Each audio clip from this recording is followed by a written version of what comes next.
ബഹുമാന്യരായ Kanthapuram AP Abubakar മുസ്ലിയാരും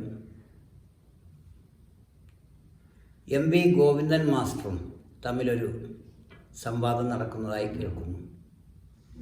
tit four tat എന്ന രീതിയിൽ ഇരുകൂട്ടരും അങ്ങോട്ടും ഇങ്ങോട്ടും ചില കാര്യങ്ങൾ എക്സ്ചേഞ്ച് ചെയ്യുന്നതായി കാണാം. പ്രധാനമായും സ്ത്രീകളുടെ അവകാശത്തെ ചൊല്ലിയുള്ളതാണ് തർക്കമെന്ന് പൊതുവെ തോന്നാമെങ്കിലും യഥാർത്ഥത്തിൽ വിഷയത്തിൻ്റെ ലക്ഷ്യവും ഉദ്ദേശ്യവും വേറെ ചിലതാണെന്ന് വേണം സംശയിക്കാൻ. ഷേഖുന കാന്തപുരം അബൂബക്കർ മുസ്ലിയാർ ഇന്ത്യയുടെ ഗ്രാൻഡ് മുഫ്തിയാണ്. മുസ്ലിങ്ങളുടെ അനിഷേധ്യനായ നേതാവുമാണ്. അദ്ദേഹം സ്ത്രീകൾ പൊതുസ്ഥലങ്ങളിൽ വ്യായാമം ചെയ്യുന്നതിനെക്കുറിച്ചാണ് അഭിപ്രായം പ്രകടിപ്പിച്ചത്. സ്ത്രീകൾ പൊതുസ്ഥലങ്ങളിൽ പ്രവേശിക്കരുതെന്നോ സ്ത്രീ പുരുഷനുമായി ഇടകലർന്ന് റോഡിലോ മാർക്കറ്റ് പ്ലേസുകളിലോ ചന്തകളിലോ സഞ്ചരിക്കരുതെന്നോ മറ്റേതെങ്കിലും സ്ഥലങ്ങളിൽ പോകരുതെന്നോ അല്ല അദ്ദേഹം ഉദ്ദേശിച്ചത്. അദ്ദേഹത്തിൻ്റെ വാക്കുകൾ കൃത്യമാണ്.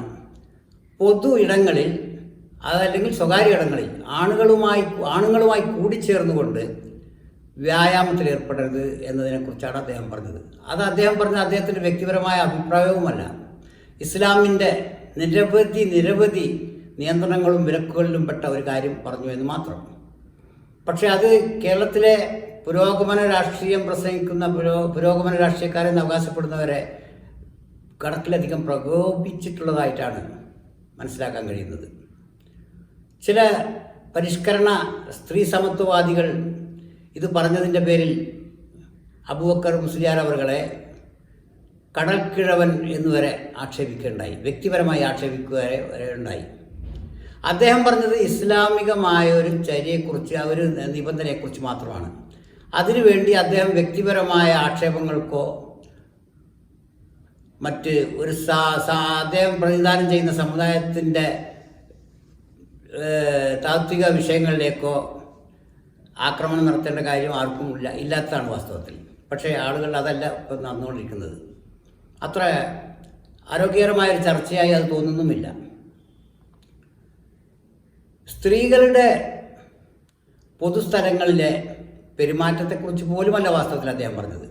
ഒരു നിശ്ചിത വ്യായാമ മുറ പുതുതായി കേരളത്തിൽ രൂപം കൊണ്ട ഒരു വ്യായാമ മുറയെക്കുറിച്ച്, അതിൽ സ്ത്രീകളുടെ പങ്കാളിത്തത്തെക്കുറിച്ച്, അതിൽ സ്ത്രീകൾ പുരുഷന്മാരുമായി ഇടകലർന്ന് അത് ചെയ്യുന്നതിനെക്കുറിച്ചാണ് പറഞ്ഞത്. അവർ അതിൽ പങ്കെടുക്കേണ്ടെന്നോ അവർ ആ വ്യായാമം ചെയ്തുകൂടാ എന്നോ പോലും പറഞ്ഞിട്ടില്ല. അവർക്ക് അവരുടെ സ്വകാര്യതകളിൽ അത് ചെയ്യാവുന്നതുമാണ്. മറിച്ച് ആണുങ്ങളുടെ മുമ്പിൽ തന്നെ വേണം പെണ്ണുങ്ങൾക്ക് വ്യായാമം ചെയ്യാൻ എന്ന നിബന്ധന നമ്മുടെ പരിഷ്കരണവാദികളുടേതാണ് എന്ന് തോന്നുന്നു. ഇസ്ലാം ആദ്യമായിട്ടല്ല സ്ത്രീകൾക്ക് ഇത്തരം കാര്യങ്ങളിൽ വിലക്ക് ഏർപ്പെടുന്നത്. ഇസ്ലാമിൻ്റെ കാര്യങ്ങൾ പറയാൻ ഉത്തരവാദപ്പെട്ട ഓതറൈസ്ഡ് ആളുകളുമാണ് അബൂബക്കർ മുസ്ലിയാർ എന്ന വ്യക്തി. അദ്ദേഹത്തിന് അത് പറയാനുള്ള എല്ലാ സ്വാതന്ത്ര്യങ്ങളും നമ്മുടെ കോൺസ്റ്റിറ്റ്യൂഷൻ അനുവദിച്ചു കൊടുക്കുന്നുമുണ്ട് സമുദായവും. ഈ സമയത്ത് ഇത്രയേറെ പ്രകോപിതരാകാനും ഇതിനു പകരം ഇസ്ലാമിൻ്റെ ചരിത്രത്തെക്കുറിച്ചും 6-ാം നൂറ്റാണ്ടിനെക്കുറിച്ചും ഇസ്ലാമിലുള്ള നിബന്ധനകളെക്കുറിച്ചും വാചാലരാകാനും ഇത് പറഞ്ഞ വ്യക്തിയെ വ്യക്തിപരമായി ആക്ഷേപിക്കാനും തുനിയുന്നത് ഒട്ടും തന്നെ പരിഷ്കൃത സമൂഹങ്ങൾക്ക് യോജിച്ച വർത്തമാനമല്ലെന്നാണ് പറയാനുള്ളത്. ഇതേ സമയത്ത് നമുക്ക് മറ്റൊരു വിഷയം കൂടി കാണാതിരുന്നുകൂടാ. സ്ത്രീ പുരുഷനുമായി ഇടകലർന്ന് യാതൊരു നിയന്ത്രണങ്ങളുമില്ലാതെ തോന്നിയ രീതിയിൽ ജീവിക്കുന്നത്, അതുകൊണ്ടുള്ള ഭവിഷ്യത്തുകൾ, അത് കുറ്റകൃത്യങ്ങൾക്കുള്ള വഴിയൊരുക്കുന്നത്, ഇതിനെക്കുറിച്ചെല്ലാം നമ്മുടെ സമീപകാലത്ത് കേരളത്തിലെ ഈ സംസ്ഥാനത്ത് തന്നെ അനുഭവങ്ങൾ ധാരാളം ഉണ്ടെന്നിരിക്കെ ഇത്രയേറെ സ്ത്രീകളെ ഒരു വിഭാഗം സ്ത്രീകളെ അവരുടെ ആളുകൾ നിയന്ത്രണ വിധേയമാക്കാൻ ഉദ്ദേശിക്കുമ്പോൾ ഇത്രയേറെ പ്രകോപിതരാകേണ്ട കാര്യം പരിഷ്കരണവാദികൾക്കുണ്ടോ എന്നുള്ളതാണ് നമ്മുടെ സംശയം.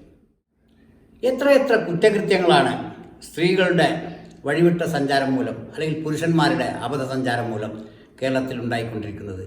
കടുത്ത വലിയ കുറ്റകൃത്യങ്ങളും കൊലപാതകങ്ങളും കുടുംബ തകർച്ചകളും ഇതുമൂലം ഉണ്ടായിത്തീരുന്നു. അതുകൊണ്ട് സ്ത്രീകളെല്ലാം വീട്ടിനകത്ത് കെട്ടിയിടണമെന്നോ അവരെ ചാക്കിട്ട് മൂടി പർദ്ദക്കുള്ളിൽ അടച്ചിടണമെന്നോ ഒന്നുമല്ല ഉദ്ദേശിക്കുന്നത്. സ്ത്രീ പുരുഷ ബന്ധങ്ങളിൽ മാന്യമായ സമീപനങ്ങൾ അനിവാര്യമാണ് എന്നാണ് ഇതുകൊണ്ട് ഉദ്ദേശിക്കുന്നത്. കാരണം ആർക്കും ആരോടൊപ്പം എങ്ങനെയും കഴിയാം, എങ്ങനെയും പെരുമാറാം എന്ന രീതി കുടുംബ ഭദ്രത ഇസ്ലാമിൻ്റെ എന്നല്ല ഇന്ത്യയുടെ ഭാരതത്തിൻ്റെ കുടുംബ സങ്കല്പങ്ങൾക്ക്, കേരളത്തിൻ്റെ സാമൂഹ്യ സങ്കല്പങ്ങൾക്ക് തന്നെ വിരുദ്ധമാണ് തോന്നിയതുപോലെ നടക്കുക എന്നുള്ളത്. കാരണം എല്ലാ സമൂഹങ്ങളിലും അതാത് സ്ത്രീ പുരുഷ ലിംഗ നിയമങ്ങളുണ്ട്. അതിനർത്ഥം ഒരു സ്ത്രീയോ പുരുഷനോ ആരും ആരെക്കാളും കുറഞ്ഞവരോ കൂടിയവരോ എന്ന അർത്ഥത്തിലല്ല, തുല്യരുമല്ല, ഒരിക്കലും തുല്യരല്ലോ. അതുകൊണ്ടാണല്ലോ പ്രത്യേക അവകാശങ്ങൾ സ്ത്രീകൾക്ക് വകവെച്ചു കൊടുക്കാൻ നാം നിർബന്ധിതരാകുന്നത്. തുല്യത എന്നുള്ളതല്ല, തുല്യനീതി എന്നായിരിക്കണം. അതായത് ജെൻഡർ ഈക്വാലിറ്റി അല്ല, ജെൻഡർ ജസ്റ്റിസ്.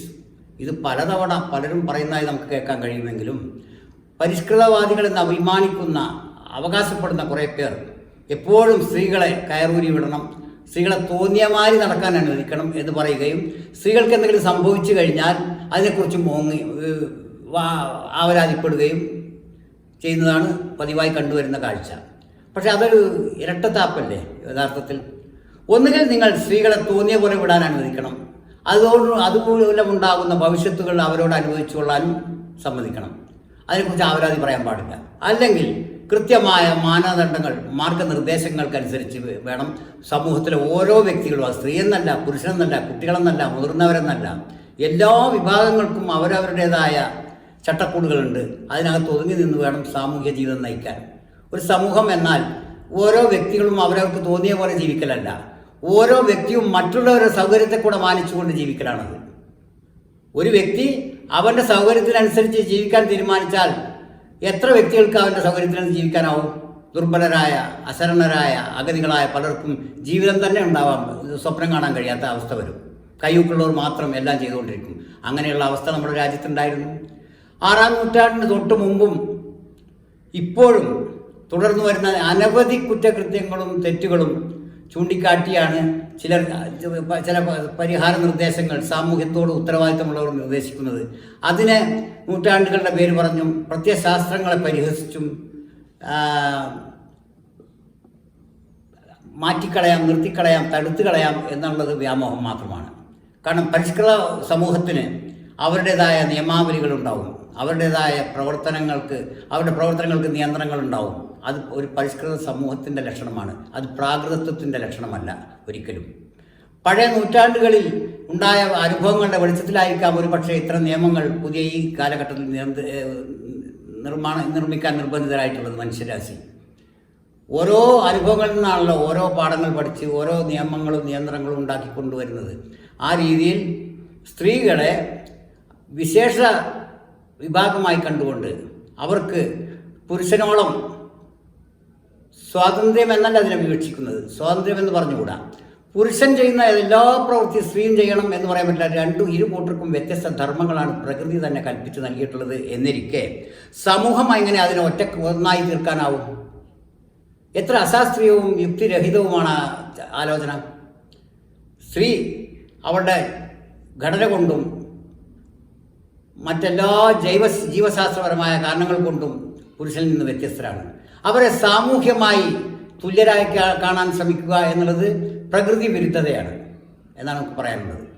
ഇവിടെ വളരെ പുരോഗമന ചിന്താഗതി പുലർത്തുന്നു എന്ന് അവകാശപ്പെടുന്ന രാഷ്ട്രീയ പാർട്ടികളുടെ വ്യക്തികൾ ഈ അടുത്ത കാലത്തായി ഒരു പ്രത്യേക സമുദായത്തെ കിട്ടുന്ന എല്ലാ അവസരവും ഉപയോഗിച്ചും ആക്രമിക്കാൻ ശ്രമിക്കുന്നതായി കാണുന്നുണ്ട്. അവരുടെ രാഷ്ട്രീയ ലക്ഷ്യങ്ങൾ എന്തുതന്നെ ആയാലും സാമൂഹ്യമായി ഇത് അത്ര ഗുണകരമല്ലാത്ത പ്രത്യാഘാതങ്ങൾ സൃഷ്ടിക്കും എന്ന് ഞാൻ മുന്നറിയിപ്പ് നൽകാൻ ആഗ്രഹിക്കുകയാണ്. കാരണം തെരഞ്ഞെടുപ്പുകളും അവയോടനുബന്ധിച്ച് വോട്ട് ബാങ്കുകളിലെ സ്വാധീനങ്ങളും അവയെ സ്വാധീനിക്കാനുള്ള ശ്രമങ്ങളും സ്വാഭാവികമാണ്, കുറ്റപ്പെടുത്താനാവില്ല. പക്ഷെ അവ നിർമ്മിക്കുന്ന മുറിവുകൾ, സമൂഹത്തിലുണ്ടാക്കുന്ന ഭിന്നിപ്പുകൾ, വിടവുകൾ പിൽക്കാലത്ത് സമൂഹത്തിനും രാഷ്ട്രത്തിനും ദോഷകരമായി ബാധിച്ചേക്കാനിടയുണ്ട്. ആ സൂക്ഷ്മത പുലർത്താൻ എല്ലാവരും ബാധ്യസ്ഥരാണ്. മതമേധാവികളായാലും രാഷ്ട്രീയ നേതൃത്വങ്ങളായാലും സമൂഹത്തിൻ്റെ സമാധാനപരമായ അതിജീവനമായിരിക്കണം ലക്ഷ്യമാക്കേണ്ടത്. താൽക്കാലിക രാഷ്ട്രീയപരമോ മതപരമോ ആയ നേട്ടങ്ങൾ ഇതിന് പിന്നിൽ ഉണ്ടായിക്കൂടാത്തതാണ്. ഇത്രയും പറഞ്ഞുകൊണ്ട് ഈ വിഷയത്തിൽ കൂടുതൽ പറയാൻ ആഗ്രഹമുണ്ടായിട്ടല്ല, എങ്കിലും പറയാതിരിക്കാൻ നിർവാഹമില്ലാത്തതുകൊണ്ട് പറഞ്ഞു പോയതാണ്. നന്ദി, നമസ്കാരം.